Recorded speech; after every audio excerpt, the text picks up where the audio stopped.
With great power comes great responsibility. My content existed because I tried my very hardest to be an absolute and utter realist, especially with uncomfortable truths. I was pointing out that very uncomfortable. Is that a truth then? It's an uncomfortable truth in many parts of the world. It's not a truth that I'm happy about.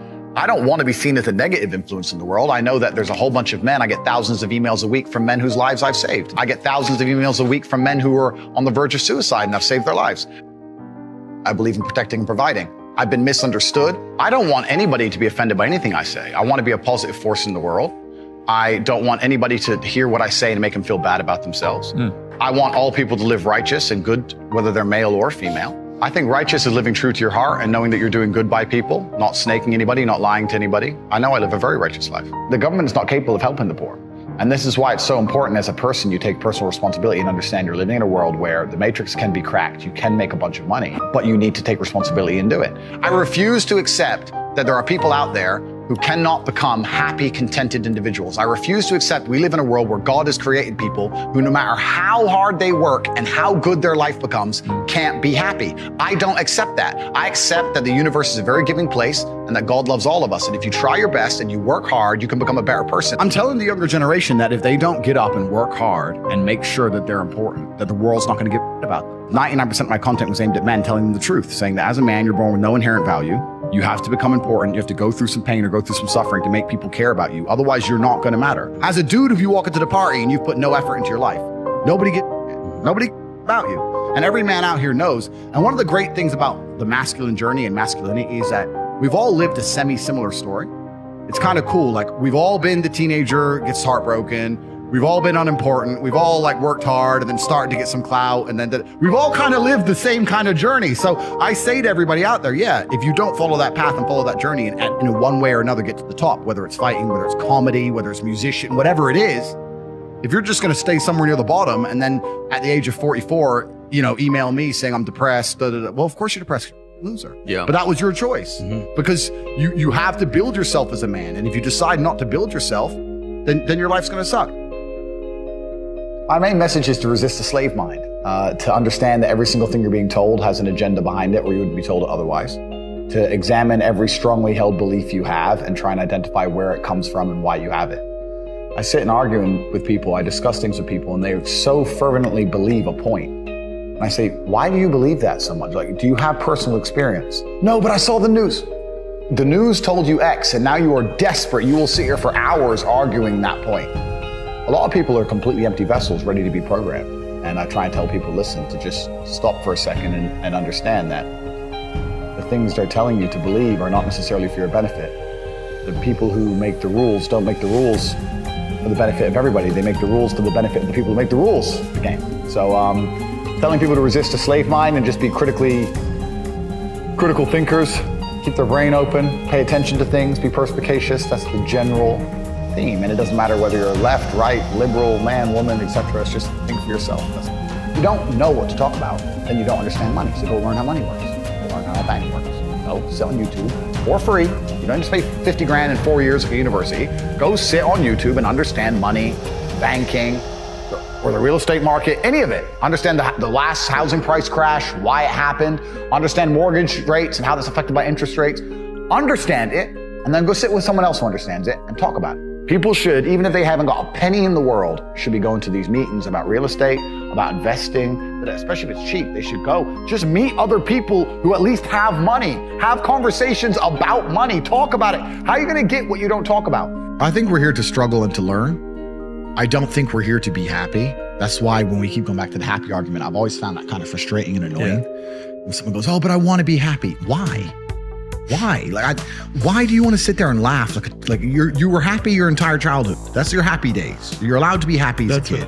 It's all over now, right? You're a man. You have responsibilities. I think we're here to do important things, and important things are going to be difficult, and they're going to be hard, and you're going to get frustrated. But that's what gives you purpose. I think we're here to struggle. I think we're here to endure pain. Yeah. I think we're here to just see how hard we are to kill. I think that going through terrible things and living through them and coming out the other side is one of the most fantastic things about being human. I think that it's almost like once you understand what life is really about, there's no emotion which isn't enjoyable. The only emotional state which can be seen as detrimental is feeling nothing at all. But if you're sitting at home and you're feeling truly heartbroken, at least you're feeling something, right? And I think that's the whole part of being human. I think we're here to struggle. I think we're here to go through pain. I wake up each day and go, what can I attack? What problem can I solve? And look at history. Why did Genghis Khan wake up and want to conquer the whole world? Why did Napoleon conquer the world? Why did Alexander the Great conquer the world? Just wake up and just say, give me this, give me that. I want all of it. Yeah. There's an army there. They're really big. We're better. It's intrinsic. You need to go and conquer. That's the purpose of life. I am absolutely and utterly a believer in hard work. I'm a proponent of hard work. I have all this money and all I do is work. My entire life is work. This podcast is work. I'm getting in the car, I'm going to another meeting, work. People who are in charge of the world don't care about anyone but themselves. They don't care about you, whether you're gay or straight. They're not interested. What they're interested in doing is controlling the minds of people and affecting the way people operate in a way which is beneficial to them.